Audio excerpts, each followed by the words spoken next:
Ducktales, 20 years later. Episode 20. The Iron Vulture had, in its port sign near the top, a guest quarter of some luxury. Florid tapestries and curtains hung around the room, gilt with inlays of silver and gold and flowering vine powers that warmed the room in the presence of natural lighting. Urns and pots from China and India were laid about and kept fresh with flowers and plants to keep the room friendly. The walls were burgundy, and each of the 3 rooms available had a huge 4-poster bed which matched the walls impeccably. Everything in the rooms had the feeling of some age and history, but was well taken care of. Louis had taken the rich red curtains down from the top crossbar of the 4-poster, and had begun doing chin-ups. Dewey was sitting at a stained oak drawing table, with carved patterns on the sides and drawers, was doing some calculations on a sea of stationery that was provided with the room. Huey paced the gold-threaded carpet, looking utterly perturbed. Dewey, without looking up from his calculations of how much money he had spent on this little excursion, with little lumps in his throat forming when he looked at how much he had spent on gas on the Sea Duck so far, said, annoyed, "Huey, you're making me nervous. Sit down." "I don't like it," was the reply. "You could dislike it while standing in one place or sitting. Sitting is wonderful. Here we are, after running for our lives for over a year, and now we've just given ourselves to the guys chasing us." "One of the guys chasing us.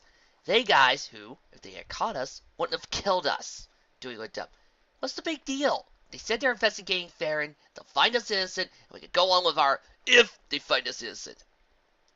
So very possible they might not find what they're looking for, or Farron covered his tracks too well." "I think you worry too much, Huey." "I think I'm entitled to some worry, frankly. If we're prisoners here, it's a lovely room. Commodore Kidd says for Statement and other guests who come through. We're lucky we're not back in the brig."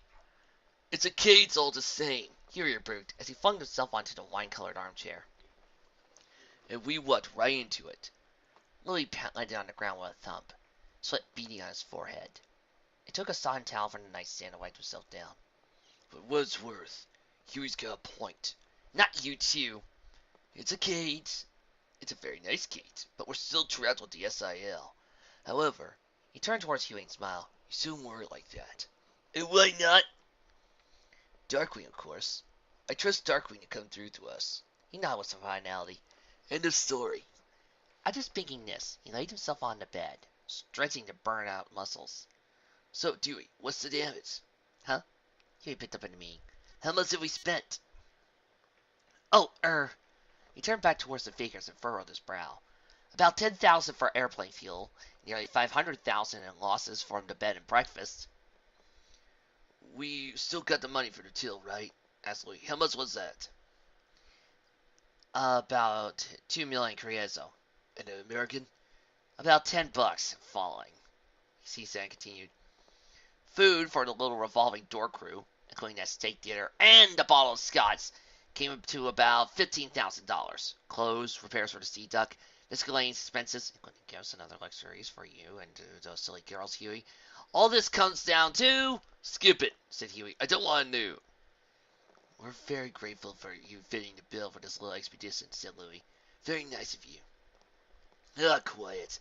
I know I still got close to a septillion-thousand centrifugian left, but still, you should know how losing a chunk that big can affect someone." "Dewey, maybe not you, Huey. I thought you were cooler about money." "I am! I mean, at least, well, I think it's just a lot of money you lose at once, you know." Louis smiled. Dewey smiled.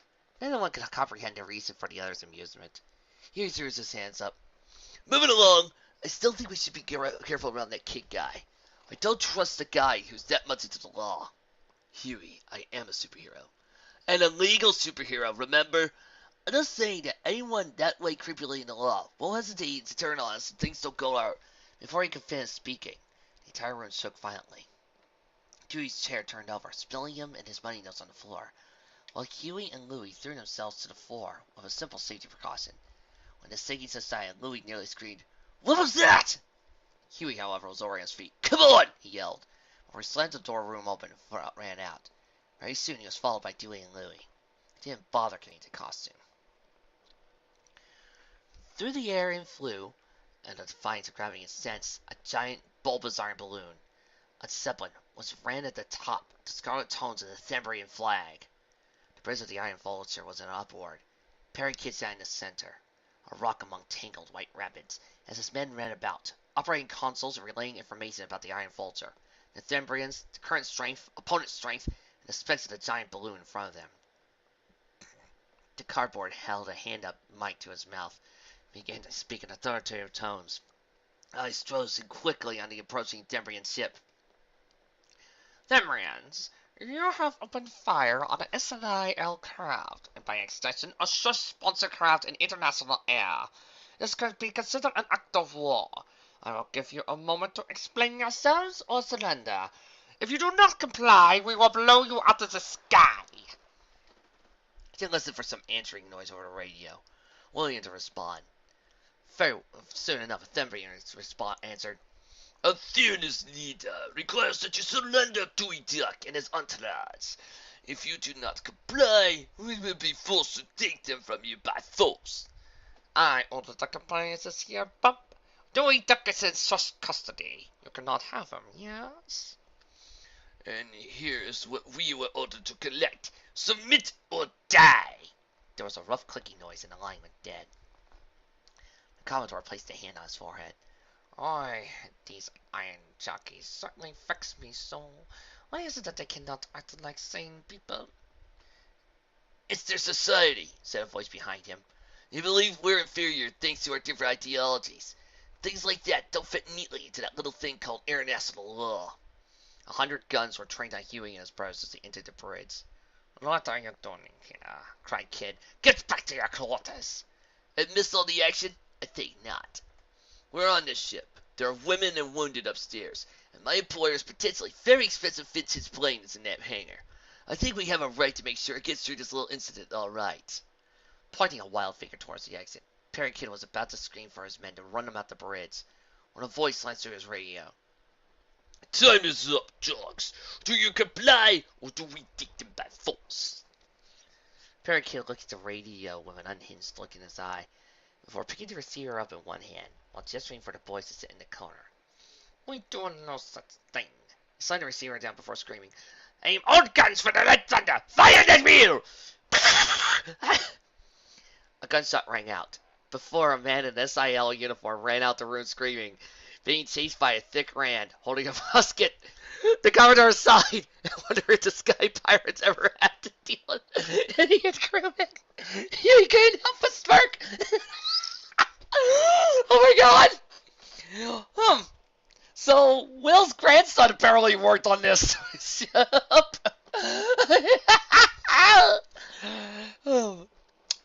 I feel honored to. I need to recreate that joke. No, that wheel. No, do not fire that wheel. Wheel is my first mate. Fire at the Seaduck! Oh my god. The Zeppelin, the Red Thunder, was a vehicle of East German design, which had become widely used in the ever-important sky by Soviet and Soviet allied military. The modern test of the vehicle, including new bits added on since the 40s, made for a terror of the sky. A veritable fortress of the sky to rival the airships of the Sky Pirates used back in the golden day. For a fraction of the fuel and resources, the two giants of engineering triumph met in the sky over the Atlantic Ocean a little past noon. The first shot was fired from the great cannons attached to the Red Thunder's side, and struck the hull of the Iron Vulture. From there, two Titans entered into a dogfight of legend. The bodies of the two airships circling around each other over and under, trying to gain the superior position. Meanwhile, around their heads buzzed flocks of fire jets and spinning, whirling around their motherships like lazy flies, firing at one another and trying to wrest the advantage away from their opponent. War over the Atlantic Ocean raged on well over the day. Wrecks went dying in the air, fell to the sea like confused fireworks, exploding as they neared the green and blue sea, smashing into waves, the force of the blast contributing height and impact to the blast. Within, the two commanders screamed orders to their men, ordering more or less, forwards and ups, down, thinking in a million directions at once for the good of their survival. Ideals and ideas and demands flying out the window, as the two forces tried to repel or destroy the other. Eventually, the limited manpower of the Iron Vulture, meant for skirmishes with smugglers and not for formal war, began to give out. The jets that were left had little more to do with less power, luring the Thembrian planes into paths of the Vultures or the Red Thunder's guns, leading to ruin by smashing into the sides of their parent ship. They fought valiantly, but struggled against the fully armed might of a strong military might, wielded efficiently. The hours had flown by, and the boys were worried. They looked on from the corner of their bridge, looking helpless as the Thembrian continued to bore down, trying to get at them. "What do they want?" "They probably heard about your little stunt with magic and dispel," said Huey, smirking to Dewey. "I wouldn't put it past them." "Urgh," shivered Dewey, remembering the event. Quickly he changed the subject. What if they get in?" "Then," Huey stretched his arms slightly, and Louis unconsciously adjusted the belt he wore under his clothes. "We fight 'em off!" In a frenzy, Parakeet was standing on his captain's tails, railing at his men.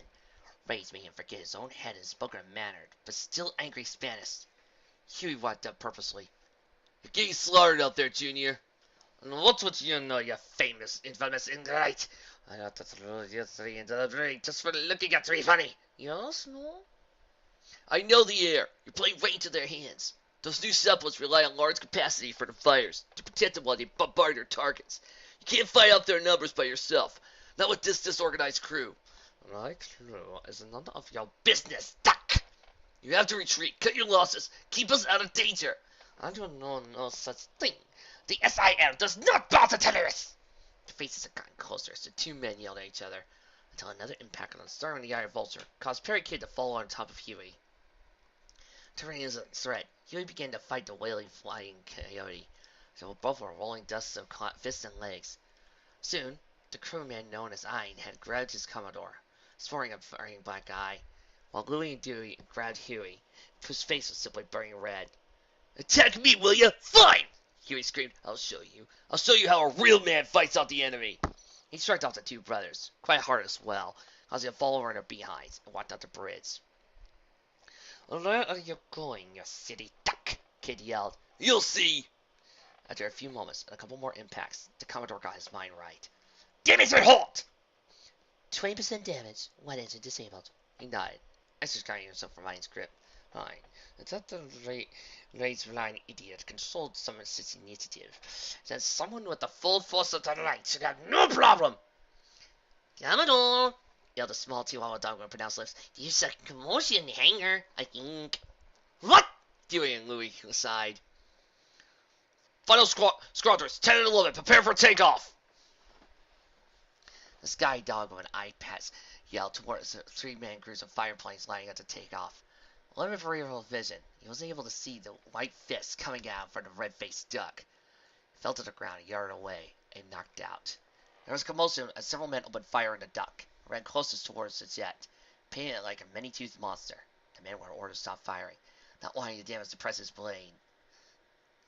The pilot, however, hadn't heard the order. Huey climbed down to look at the helmeted pilot, threw open his canopy and drew his service pistol. Thinking quickly, Huey hit the man's hand, before punching him soundly in the face. Soon, the man stripped of his breathing apparatus and helmet and seated firmly in Huey's head. He was tossed over to the side of the plane like so many bags of potatoes. "All right, you," said Huey into the radio. "Watch and learn." "Listen, you," said the voice of the Commodore, cut off. I know what you're thinking. You're thinking I want to play it. You're thinking I want to sing a certain song. But I'm not doing it.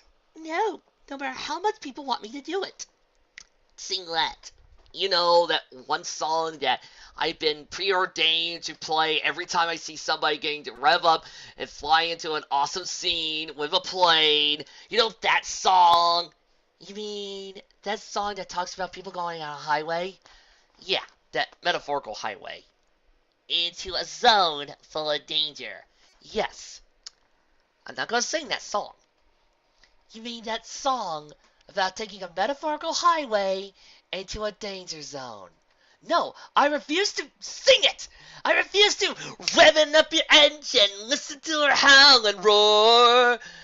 Metal under tension, begging you to touch and go. Highway to the danger zone! Right into the danger zone! Louie's voice cut in. "Huey, do you even know how to pilot one of those things?" "Uncle Sam wanted me to. Let's see if he was right." He then started up, ignoring plainly the many instruments and relying on his own instincts. Heading into twilight, spreading out her wings tonight. The ensigns roared to life, and his jet sped towards the open mouth of the Iron Vulture, and right into the bright blue sky, stained black by the clouds of smoke.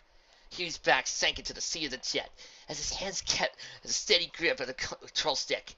He screamed at the G-forces, not of weakness, but from sheer willfulness. She got you jumping off the deck, shoving into overdrive. Highway to the danger zone. I'll take you right into the danger zone. Faster than the eye could see, the jet was out of the airship's dock and in the air, whirring around, pulling us around together, saying their planes. There seemed to be some kind of spirit in the plane that caused it to move with almost unprecedented grace. It approached the encroaching horde of Thembrian planes, similar, but ever so slightly different from it. He fired, was the plane corked and twisted around the air to avoid, before returning fire. A plane burst into flames for the precise shot. The rest stormed away at once, creating a ripple of airplanes out from the exploding one.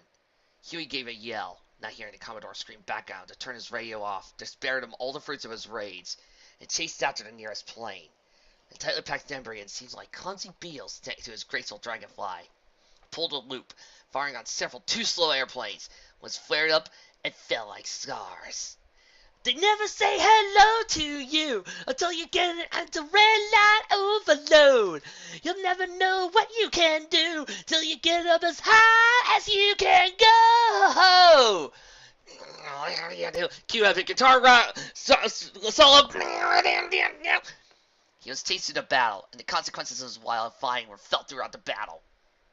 He swerved across groups of Thembrians, menacing his temporary allies with the SIL, causing the unaware aces to perforate their own kin. As the three on his tail used their numbers to trap him and fly among a group of allies, the aces were chased off by the firing of the few SIL left, and one of them took to the right of the canopy, spraying through the air spirits of blood and glass. Wondering why now, the two aces followed behind Huey's plane at a safe distance, trying to outlast him while staying out of the path of his wild guns. Unmolested, Huey was able to take out several more Thembrian jets, and under his actions, the tide of battle had begun to switch. Note to self. Sometime next year, Ace Combat Equestria. Out along the edge is where I always burn to be. Burn to be. Further on the edge, harder than the intensity. Intensity. Highway to the danger zone. I'm gonna take you right into the danger zone. Desperate now, one of the aces drew close to Huey, intending to end this. Huey clenched his teeth before pulling up sharp, revealing one of the Iron Vulture's guns. The cannon fired, and the plane, in mid-pull-up, was torn right in half by the hard shell, and looked around lazily, spinning as it fell to the sea, before exploding spectacularly. Now one-on-one, Louis leapt around and ducked behind the last remaining ace who menaced him, firing on the unlucky Thembrian. The two pilots circled around, trying to line each other up in their sights. The dogfight dragged on and on, circling barely through the air, catching the lesser pilots off guard into an early, watery grave. Huey gave a yell, the frustration of the fight causing a vein in his forehead to fill and bursting. When a sudden burst of skill tipped his plane in an odd maneuver, flying on his side, just enough to pass the Thembrian. Panic pulled downwards.